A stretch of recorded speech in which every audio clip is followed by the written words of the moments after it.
첫 미션 수행. 저녁 6시경 철민은 강남역을 향했다.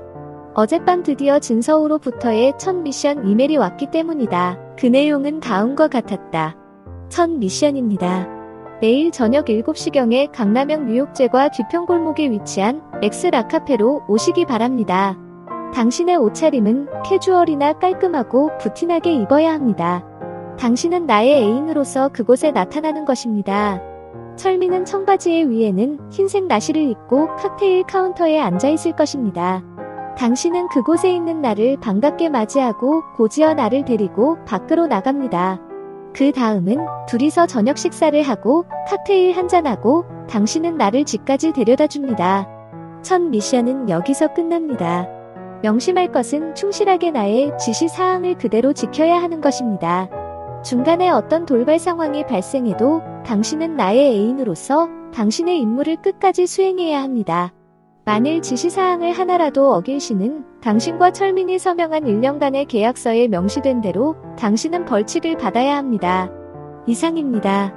시간에 늦지 마시고 나에게 다정하고 따뜻하게 대하는 거 잊지 마시길 바랍니다. 또 한 가지, 나는 당신에게 그날 반말을 하게 될 것입니다. 이상.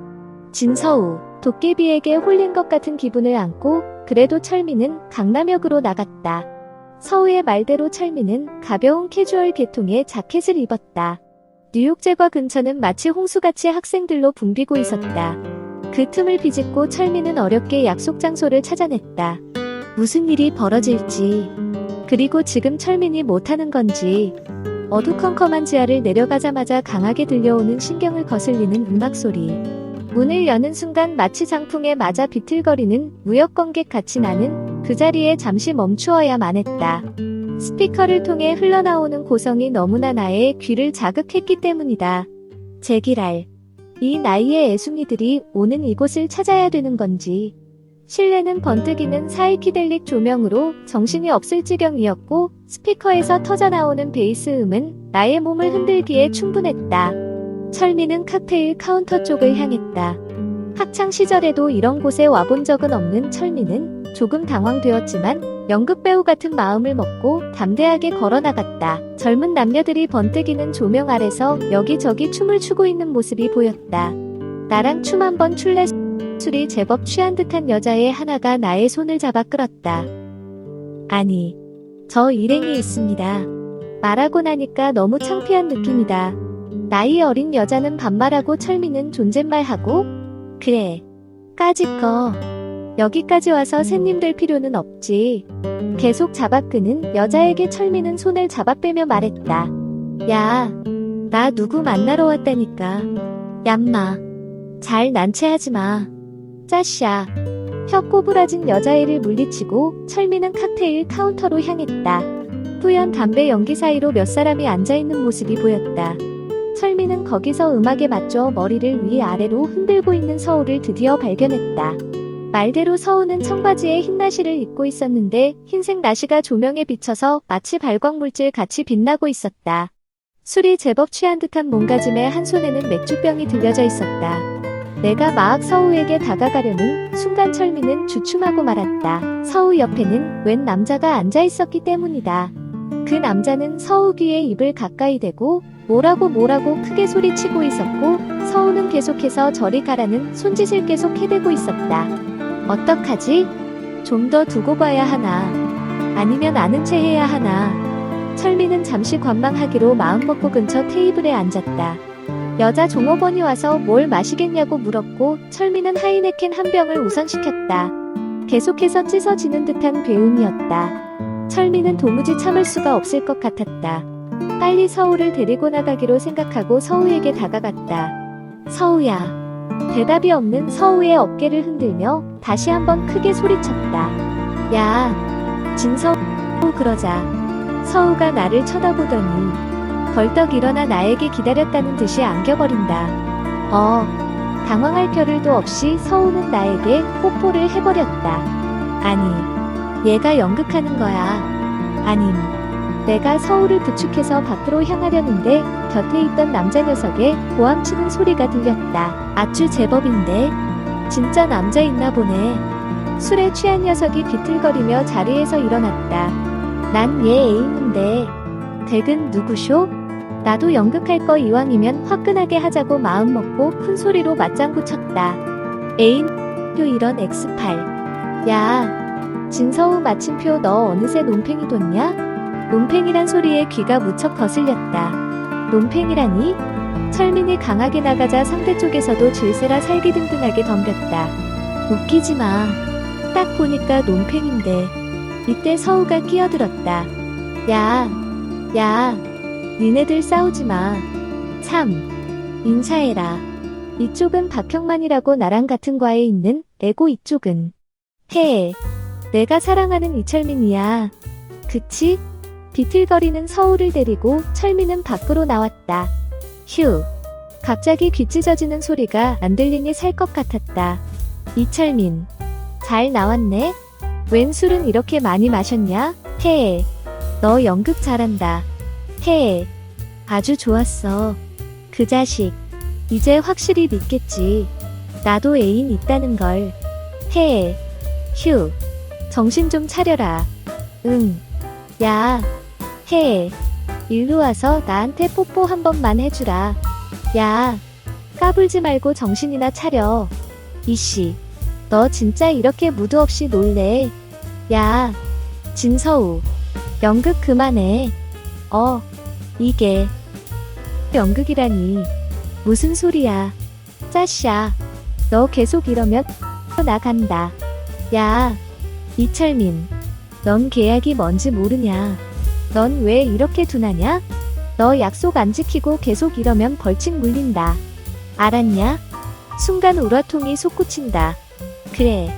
그럼 그 벌칙 받고 이거 관둘까? 벌칙이 뭐냐? 말해봐.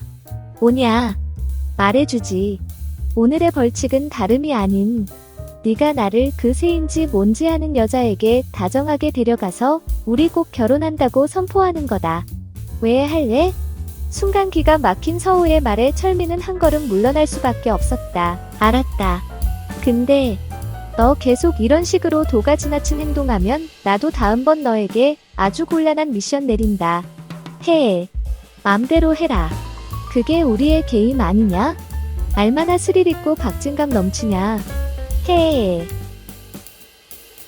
더 가까이 다가오는 서우. 철민은 가까스로 서우를 택시에 태우고 미리 예약해 놓았던 압구정동 이탈리안 레스토랑으로 향했다. 서우는 철민의 팔에 안 끼어 잠시 잠이 든 듯했다. 거의 도착할 무렵 철민은 서우를 깨웠다. 그들은 그곳에서 맛있게 음식을 먹었다. 제기랄. 내가 여기서 지금 뭐하고 있는 건지. 15살이나 어린 여자애랑 이게 뭐하는 짓인지. 그놈의 계약은 왜 철민이 서명을 해가지고는. 별의별 생각을 다 하면서도 마음 한 구석에는 즐거운 느낌이 드는 걸 부정할 수 없었다. 몇 년 만에 이런 분위기를 가져보는 건가.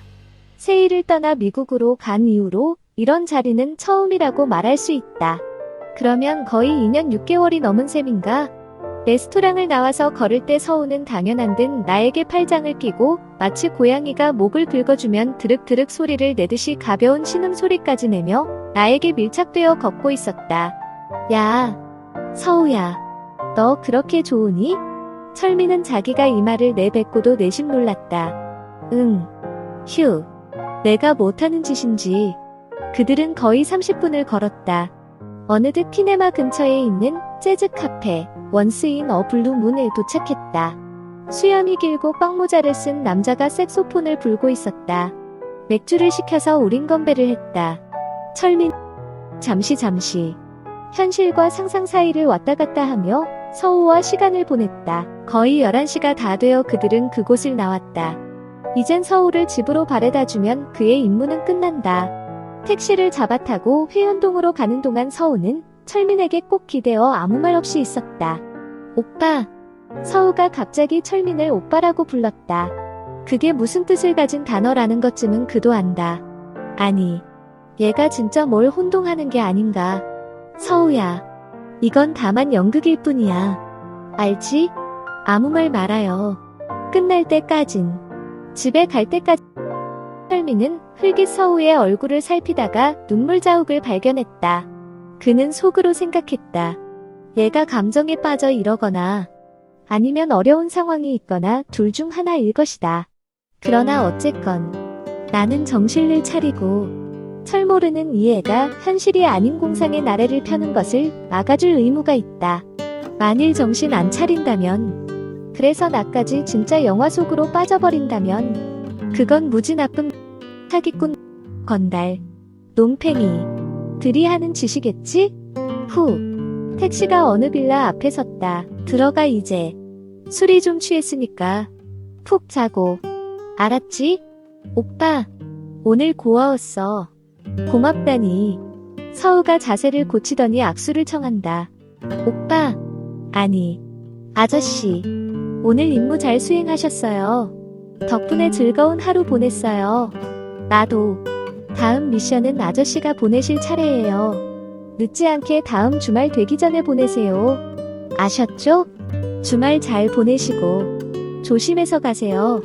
갑자기 풀이 죽어 보이는 서우. 발랄하고 대담하던 행동은 간데가 없다.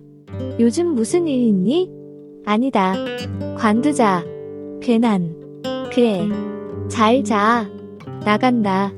철민은 뒤도 돌아보지 않은 채 발걸음을 빨리하여 그곳을 빠져나왔다. 뒤에서 그 자리에 서서 나를 바라보고 있는 서우를 느끼며 서울을 그냥 프로젝트에 쓰기로. 철민은 지난밤 이상한 꿈을 꾸며 좀처럼 잠을 이룰 수가 없었다. 새벽녘에 깨어서 뒤척이다가 6시가 채 못 되어 일어나 그냥 회사로 나갔다. 10시 회의를 마친 다음 김 팀장을 불렀다.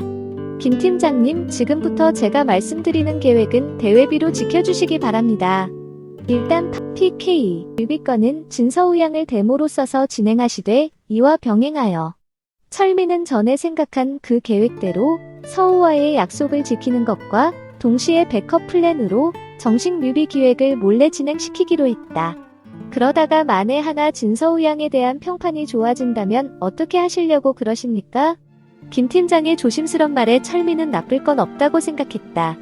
만약 서우의 뮤비가 반응이 좋다면 굳이 그것을 마다할 이유가 없을 것이고, 예상대로 반응이 별로라면 약속대로 서우는 떨어져 나가게 될 것이고, 동시에 철민은 서우와의 약속을 잘 이행한 것으로 매듭을 짓게 될 것이기 때문이다. 실장님. 어쨌든 이번 PK 프로젝트는 마침표 진 회장님의 특별한 관심이 있음을 다시 한번 생각해 주시기 바랍니다. 더욱이 진서우 양은 공식적으로 이번 프로젝트를 자신의 데뷔 프로젝트로 공공연하게 말하고 다니는 상황입니다. 진 회장과 서우와의 관계가 어떤 상황인지는 알 수가 없다. 서우가 2번이나 자살을 시도한 점을 생각한다면 분명 정신적인 부녀 관계는 아닐 것이다. 그러나 적어도 서우는 진 회장의 외동딸이 아닌가. 그것은 분명히 진 회장의 모든 신경이 서우에게 가 있을 수도 있다는 얘기인 것이다. 그런 서우를 철민이 이번 PK 프로젝트에서 빼버린다면 어떤 상황이 벌어질지 알 수가 없다. 혼자서 곰곰이 생각을 하고 있는데 휴대폰이 울렸다. 뜻밖에도 김정우 실장이었다. 네. 별 다른 선약이 없는데 같이 점심 하셔도 좋겠습니다. 김정우의 협박? 식사를 같이 하자는 정우의 연락을 받고 철민은 회사 근처 일식집으로 향했다. 김정우가 미리 기다리고 있었다. 여깁니다. 미국물을 먹었다고 해서 다 세련된 건 아니다. 그러나 철민이 보기에도 김정우는 꽤 세련되어 보이는 타입이다. 어떻게 적응은 잘 되어 가십니까? 저도 처음엔 조금 어려웠습니다. 철민이 말을 건네며 차를 권하자 김정우가 호탕하게 웃으며 받는다. 저는 사실 우리 이 실장님하고는 좀 다릅니다. 이 실장님은 제가 알기로는 미국에서 사시려고 들어가신 거고, 저는 아버님의 명령에 떠밀려 MBA 학위를 위해 마지 못해 간 거였죠. 어쨌거나 USC에서 MBA 받으신 것은 큰 성취인 것만은 틀림없습니다. 철민이 축혀주는 듯한 말에 김정우는 기분이 좋은 모양이다. 그건 그렇고 오늘 무슨 특별히 얘기하실 것이 있으신지? 아닙니다. 저 역시 이 회사에 새로이 들어온 동기로서 그저 가까이 지냈으면 하는 마음에서 이렇게 점심을 같이 드시자고 한 것입니다. 네. 철민은 가끔 힐끗 나를 살피는 김정우의 시선을 느낄 수 있었다. 이 친구 뭔가 나에게 말할 것이 있구나. 아니면 나에 대해 뭔가 궁금한 것이 있든지 눈치 구단인 나의 눈을 피할 순 없다. 잠시 시간이 흘렀다. 이 실장님. 김정우가 결심을 했는지 입을 연다. 네, 말씀하시죠. 진서우 양과는 또 어떤 사이십니까? 어떤 사이? 아니요. 공적인 관계는 알겠는데 저는 지금 사적인 관계를 묻고 있는 것입니다. 김정우의 눈매가 매섭게 보인다. 공적인 관계 이상은 없습니다.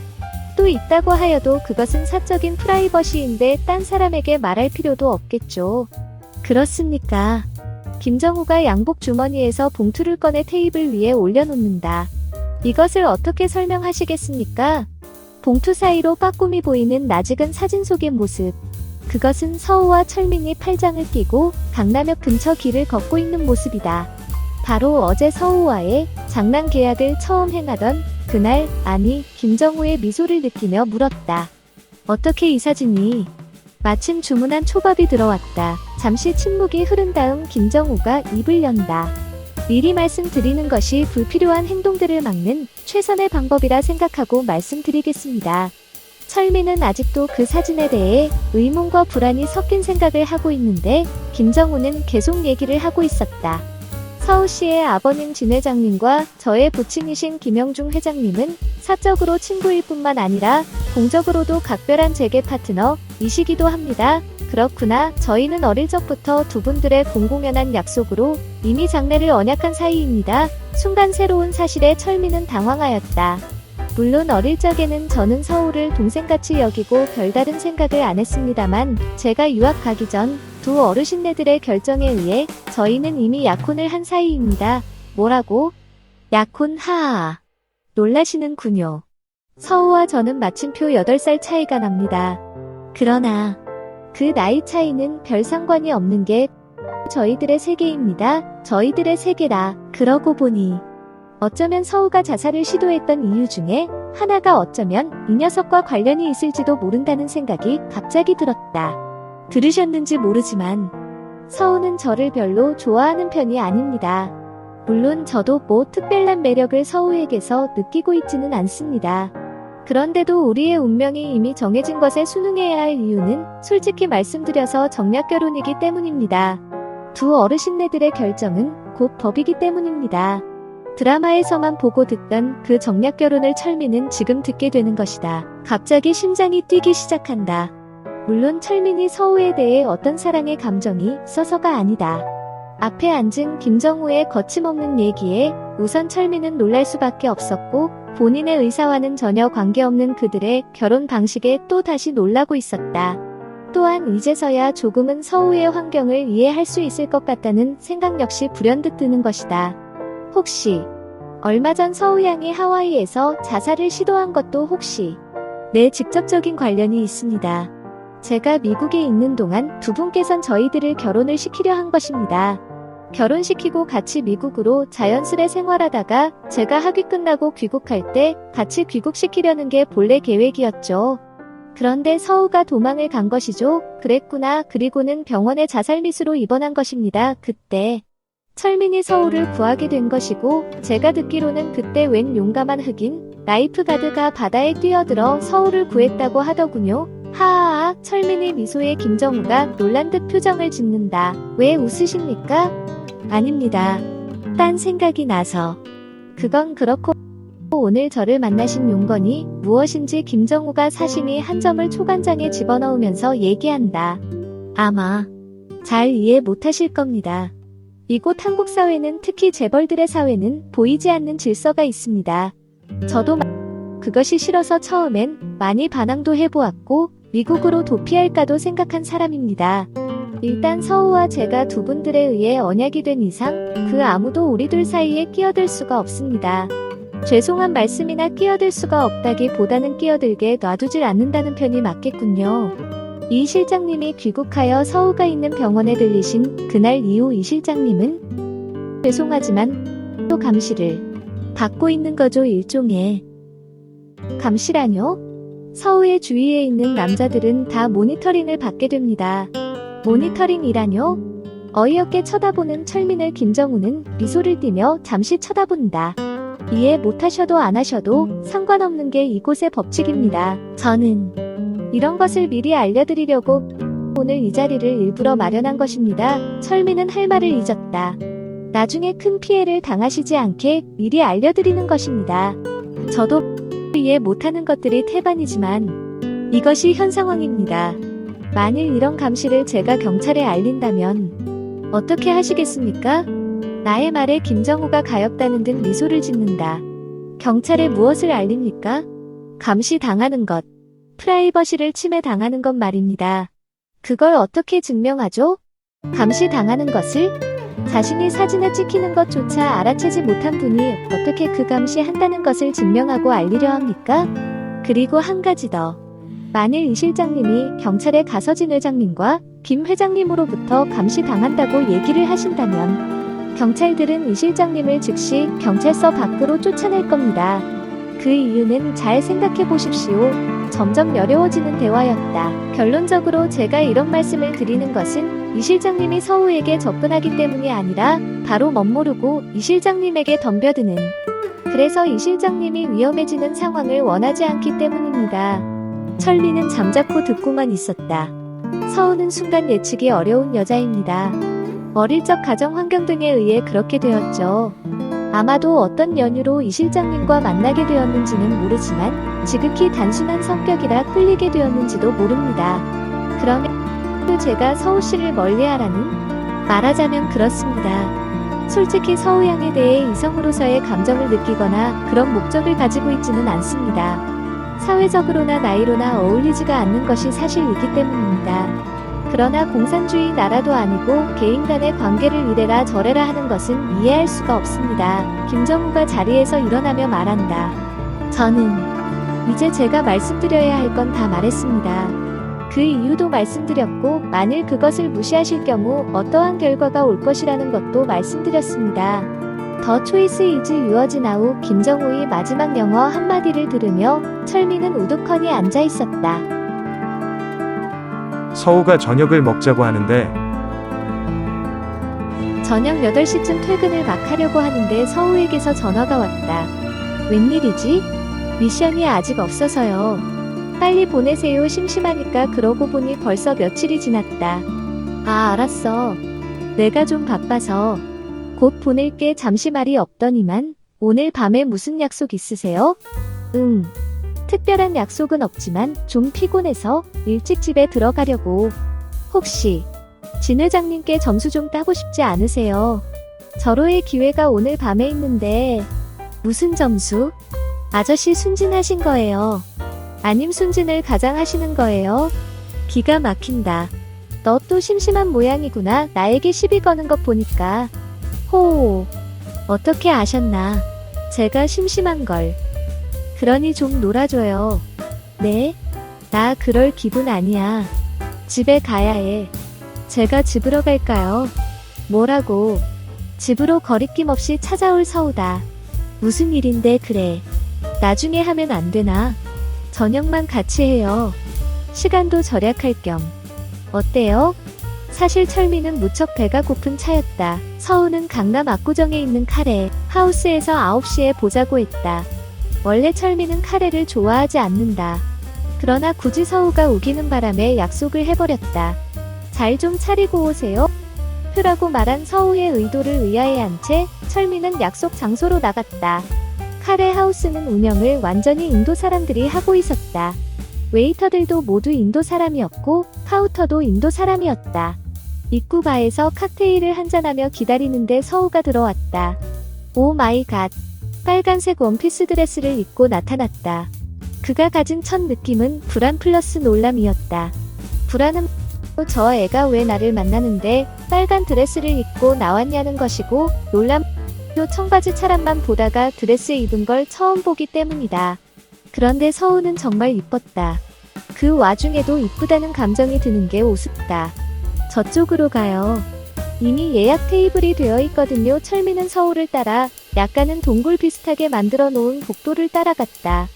아마도 개인 파티를 위한 방들이 있는 듯 했다. 웨이터의 안내를 받아 2층에 있는 방으로 안내되었다. 들어오세요. 서우를 따라 방으로 들어가는 순간 철민은 놀라버렸다. 진 회장 가족을 만나다. 그곳에는 이미 몇 사람들이 자리에 앉아 있었기 때문이다. 순간적으로 살펴보았는데 세 사람이 보였다.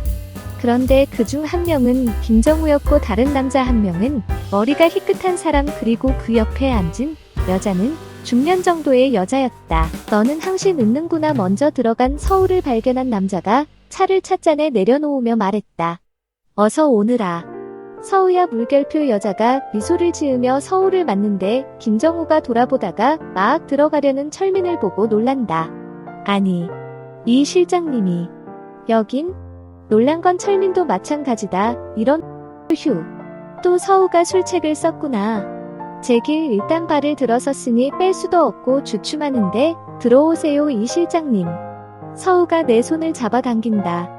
모든 사람이 다 보고 있는데도 역시 서우는 서스럼이 없었다. 누구냐? 같이 온 사람이 있는 게냐? 내 아빠. 아빠? 아빠? 그렇다면 저 사람은 진 회장? 오마이갓. 철민이 진땀을 흘리며 서성거리는데 여자 목소리가 들린다. 들어오세요. 일단 마지못해 들어가는 순간 김정우가 일어나면서 진 회장을 향해 소개를 한다. 회장님, 제가 전에 말씀드린 저희 네메시스 스튜디오 이철민 실장입니다. 이 실장님 인사드리세요. 진두희 회장님이십니다. 순간 등 위에서 식은땀이 주르륵 흐른다. 그도 그럴 것이 공적으로 한 번도 얼굴을 보지 못한 네메시스를 비롯한 굵직한 반개회사를 거느린 일신기업의 총수 진두희 회장을 이렇게 사석에서 본다는 것이 놀랍기도 하고 두렵기도 하기 때문이었다. 그러나 용기를 내어 진 회장님 이렇게 뵙게 되어 영광입니다. 진작 인사를 못 드려 죄송합니다. 진 회장이라고 하는 사람은 나이가 70 정도로 보이는데 체력 관리가 철저한지 다부진 체격을 가지고 있었다. 자네가 얼마 전 스튜디오 실장으로 미국에서 왔다는 이 실장인 게로구만. 약간의 미소를 짓고 있었으나 가느다란 눈에서는 보이지 않는 위압감이 흘러나왔다. 네, 옆에서는 진 회장의 부인인 박 여사의 눈이 나의 온몸을 위아래로 훑고 있었다. 아, 나가고 싶다. 앉으세요. 우리 서우랑 회사 일로 만나신 모양인데. 아, 그렇지. 참. 서우가 이번 PK 뮤직비디오 프로젝트 때문에 공적으로 나와 관련이 있는 거지. 갑자기 철민은 난관을 통과한 사람처럼 자신이 생겼다. 사실 서우와 사적인 관계로서는 도저히 어울리지도 않거니와 그런 부적합한 모습이 진 회장 눈에 띄게 된다면 그 뒷감당을 어떻게 할 것인가? 자, 물결표 잘 됐네요. 같은 회사 식구인데 마침 잘 됐어요. 호호. 박 여사가 자리를 권하여 철민은 김정우 실장 옆에 앉았다. 회장님, 이번에 서울시 PK 비디오 프로젝트도 바로 이 실장님이 기획하시는 겁니다. 진 회장이 눈썹이 올라간다. 이봐, 이 실장. 그래, 서우가 해낼 수 있다고 보는가? 아직은 좀 더 지켜봐야 알겠습니다. 지금 시작 단계라서. 순간 옆에서 김정우가 옆구리를 꾹 찌른다. 아차.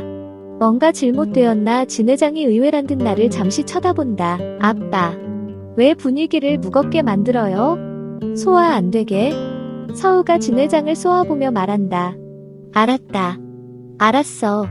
자, 식사들 시작하지. 인도인 웨이트레스가 카트에 음식을 가져와 테이블 위에 올려놓았다. 쥐죽은 듯 식사만 하고 있는 나의 발을 누군가 건드렸다. 서우가 킥킥 웃는 신용을 하며 태연스레 음식을 먹고 있었다. 그래, 이 실장님은 제가 보기로는 결혼을 하셨을 나이신데. 박 여사가 물었다. 네. 얼마 전 이혼당했습니다. 무심결에 생각 없이 뱉은 말인데. 철민은 원래 당당하다. 뭐 이혼남이 어떻다는 거냐. 그런데 박 여사와 서우가 킥킥 웃는다. 뭐가 잘못됐나? 표 당하셨다고요? 진 회장은 마땅치 않다는 듯 외면한다. 김정우가 이상한 미소를 짓는다. 진 회장 식구와의 다소 거북한 그리고 이상한 만남은 그렇게 이루어졌다. 김정우가 수상하다. 금요일 오후, 철민은 서우에게 그의 첫 번째 미션을 이메일로 보냈다. 철민은 김정우가 말한 그 감시에 대한 내막을 알고 싶다. 내가 감시받고 있다는 그 자체도 기분 나쁘지만 그것을 알면서도 나를 감시하는 사람을 알아낼 수 없다는 그 기분이 영 안 좋은 거다. 김정우의 말대로 진 회장이 시킨 것일까? 그것은 조금 이상하다. 만일 진 회장이 시킨 것이라면 진 회장이 나에 대한 일거수일투족을 다 보고 받아 알고 있어야 한다는 얘기가 된다. 그러나 어젯밤 진 회장과의 대면에서 느낀 거지만 분명히 진 회장은 나에 대해 별 관심도 또 아는 것도 없는 듯했다. 그러면 혹시 김정우의 아버지라는 그리고 진 회장과 사돈을 맺고 싶어하는 김영중 회장의 소행일까? 그것도 이상하다. 이미 약혼까지 얘기가 나온 사이라는데 한간 나 같은 남자의 출연에 민감해질 이유가 없을 것이다. 철민은 이번 미션을 이용해서 분명 서우 근처에서 감시할 그들의 정체를 파악하고 싶었다. 아마도 누군지는 몰라도 철민이 비디오 카메라 장치의 일가견에 있다는, 아니 그것이 나의 직업상 전문가가 되어야 한다는 사실을 모르고 있을 것이다. 철민은 조금 전 내일 서우더러 나와서 기다리라고 한 압구정 카페 골목 입구가 잘 내려 보이는 어느 모텔 창가에 이미 비디오 카메라 장치를 다 해놓았던 것이다. 물론 철민은 오늘 밤부터 내일 오후까지 모텔을 예약해 놓았다. 그곳 창가에서 서우가 철민이 보낸 미션대로 거리 카페에 앉아있는 동안 철민은 그녀의 주위에 분명 서성거릴 자들의 모습을 카메라에 담을 수 있을 것이다. 그 자들이 비디오에 찍힌다면 그것은 좋은 스타트가 될 것이다. 서우에겐 조금 미안하지만 아마도 서우는 그 자체를 좋아라고 즐길지도 모른다. 그 다음엔 그 애에게 무언가 기쁘게 할 수 있는 일을 만들어 주어야 하는데 무슨 이벤트를 해줄까? 역시 김정우의 소행? 다음날 철민은 10시쯤 아파트를 나와 압구정 제2 모텔로 향했다. 302호에 들어서자 어제 이미 설치하고 각도까지 잡아놓은 비디오 카메라가 창가에 보였다. 카메라가 전부 3대다. 한 대는 카페 정면을 잡는다. 두 번째 카메라는 카페 위쪽 도로. 세 번째 카메라는 카페 아래쪽 도로다. 12시가 되려면 1시간 이상이나 남았다. 철민은 다시 한번 비디오 카메라를 확인한 후 방을 나왔다. 근처에서 잠시 시간을 때우다가 12시가 조금 안 되어 약속 장소인 카페로 향했다. 12시경, 내가 그 카페 패티오로 갈 거야. 나는 바로 서우 너 옆자리엔 앉을 거야. 물론 피차간에 아는 채 해선 안 되지. 그렇게 정확히 약 30분간을 서로 모른 채 가만히 앉아서 시계만 보면서 각자 누군가를 기다리는 척 해야 해. 전혀 모르는 사이인 척 말이야. 조금이라도 아는 척 쳐다보거나 하면 그날의 미션은 실패하는 거야. 이것만 잘 지킨 다음 정확히 12시 30분에 너는 휴대폰에 전화가 온 것처럼 전화를 받고 빨리 일어나서 그곳을 빠져나가는 거야. 무조건 사람이 많이 북적대는 곳으로 뛰어 들어간 다음 내 전화를 기다리는 거야. 알았지? 반드시 내가 시키는 대로 해야 성공하는 거야. 잘 해낸다면 내가 1시 반경에 너에게 전화를 할 거야. 그리고 우리 재미난 곳에 가는 거야. 알았지? 그것이 나의 미션의 내용이었다. 철민은 카페로 들어가기 전 주위를 한번 힐끗 살펴보았다. 이른 주말 정오라 사람들은 그리 많지 않았다. 카페가 위치한 반대편에는 제2 모텔이 있고 그곳에는 철민이 설치한 비디오 카메라가 돌아가고 있을 것이다. 카페가 있는 길 위쪽은 신호등이 있는 코너가 된다. 그곳에는 만약 놈들이 잠복해 있으려 해도 마땅한 은신처가 없다. 카페 아래쪽은 복잡한 상가로 향하는 거리다. 아직 사람들이 붐비지 않았다. 거리에 사람들은 보이지 않는다. 아, 그렇지. 차 안에서 감시를 할지도. 철민은 주차한 차들을 살펴보았는데 확실하게 확인할 수가 없었다. 드디어 카페로 들어가 다시 패티오로 나갔다. 헤. 서우가 여우처럼 앉아 있었다. 그것도 작전대로 아주 모른 척하며. 저럴 땐 아주 귀엽게 보인다. 키위 주스를 시켜서 마시고 있었다. 무언가 들여다보고 있었는데 그 와중에도 공부를 착하게 하나 하고 힐끗 보았더니 완전연애 기사 가득한 신문을 뒤적이고 있었다. 쯧쯧 하는 내 소리를 들었는지 인상을 약간 쓴다. 아는 채 하지 마라 제발. 정확히 12시 반. 서우가 갑자기 휴대폰을 꺼낸다. 그러더니 웃기게도 아 오빠야. 그래 어디라고 아 거기. 알았어 나 지금 갈게 하더니만 벌떡 일어나서 걸어나간다. 연극 하나 기막히게 하네. 그러고 보니 이번 뮤직비디오도 잘 찍어버리는 것 아냐? 철민은 미리 준비한 조그마한 손거울을 꺼내어 사라지는 서우의 뒤쪽을 살폈다. 별 다른 반응이 없었다. 그런데 갑자기 세단 한 대가 황급히 유턴을 하며 서우가 사라진 상가 쪽에 주차를 한다. 그 이상은 볼 수가 없었다. 사람들이 앞을 가렸기 때문이다. 철민은 재빨리 카페를 나와 잠시 이곳저곳 움직이다가 제2모텔로 들어갔다. 숨을 몰아쉬며 비디오를 모두 처음으로 돌렸다. 녹화들은 당연히 잘 되어 있었다. 확인하자. 각도가 좋은지 카페의 전경이 고스란히 보였고 두 번째, 세 번째 카메라도 사람들의 모습과 주차된 차들을 다 담고 있었다. 그런데 세 번째 카메라가 뭔가를 건진 것 같다. 주차된 차 안에서 서성거리는 두 사람이 보인다. 한 사람이 나와서 카페 쪽을 계속 살핀다. 시계를 본다. 그때가 철민이 카페에 들어가는 시간이다.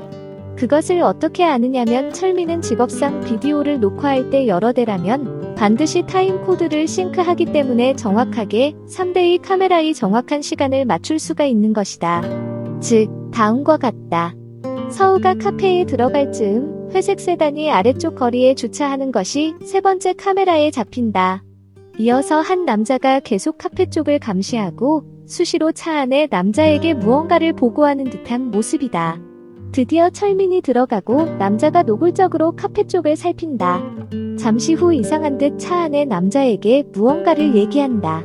그러자 차 안의 남자가 차 안에서 모습을 드러내는데 그 모습이 낮에 익은 모습이다. 물론 디지털 줌으로 확대해 보았다. 그것은 다름 아닌 그래, 그 녀석 김정우였다.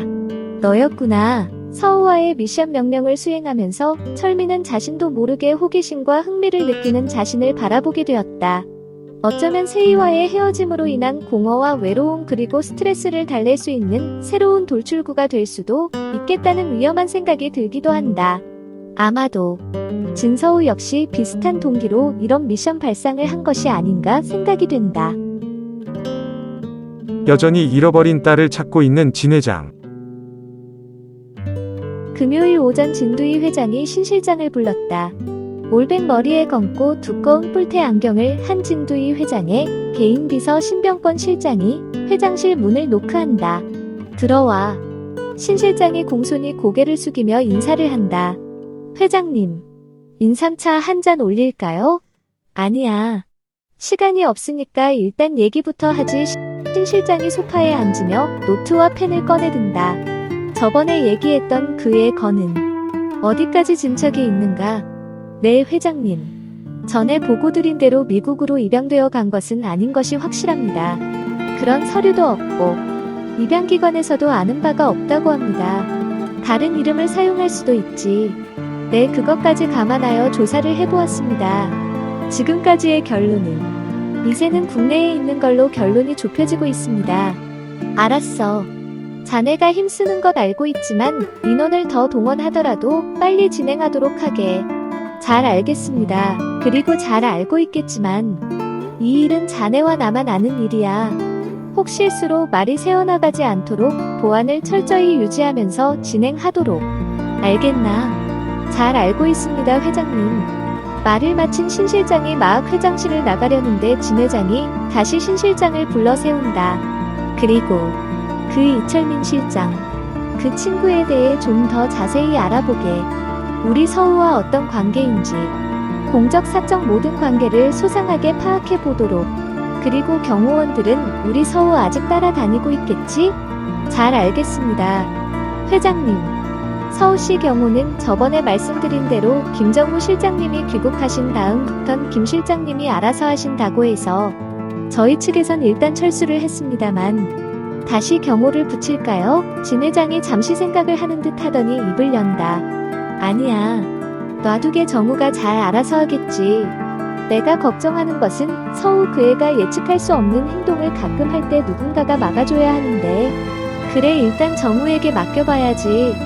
알았어, 나가보게. 진 회장의 과거. 진 회장에게는 비밀스런 과거가 있다. 진 회장은 어렸을 때 전 일신기업 회장인 아버지의 구속이 싫어 집을 나가 백수 생활을 수년간 하며 지냈다.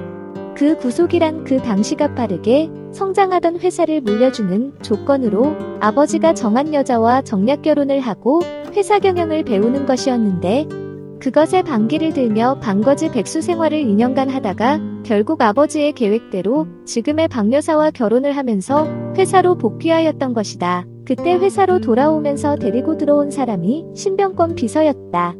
신병권은 진두이 회장이 거리에서 노숙자 생활을 하면서 주위의 폭력배와 불량배들에게 곤혹을 받을 때마다 항시 도와주고 보호해 주었던 그 당시 조직폭력배 중간 보스쯤 되는 신정국의 외동 아들이었다. 그 인연으로 인해 진 회장은 신 실장을 자기 곁에 두고 때로는 조카처럼 때로는 비서처럼 때로는 보디가드처럼 자신의 모든 비밀과 치부를 관리하고 처리해주는 역할을 그에게 맡기고 있었다. 그런 진 회장에겐 비밀이 있었다. 그가 방황하고 있을 당시 바로 신정국을 통해 어떤 여자를 알게 되었다. 그들 사이에서 딸이 하나 태어났다. 진 회장은 그 딸의 이름을 미세라고 지어 주었다. 이쁜 새라고. 그들은 1년 정도 잠시 동거했지만 진 회장은 아버지와의 약속으로 결국 회사를 맡으며 집으로 돌아가게 되었고 아버지가 내건 조건으로 정략 결혼을 해야만 했다. 그 결과로 진 회장은 그 여인과 헤어져야만 했고 그 여인이 미국으로 아이와 함께 떠난다는 말을 듣고 그 당시 상당한 양의 재산을 그 여자에게 주며 생이별을 하게 되었던 것이다. 그러던 진 회장은 자신의 부친이 뇌출혈으로 반신불구가 되어 병원에 입원함과 동시에 일신기업의 총수가 되었고 그 후 갑자기 그 여자와 딸 아이를 찾기 시작했다. 그리고 그 비밀스런 조사를 신 실장에게 일임한 것이다.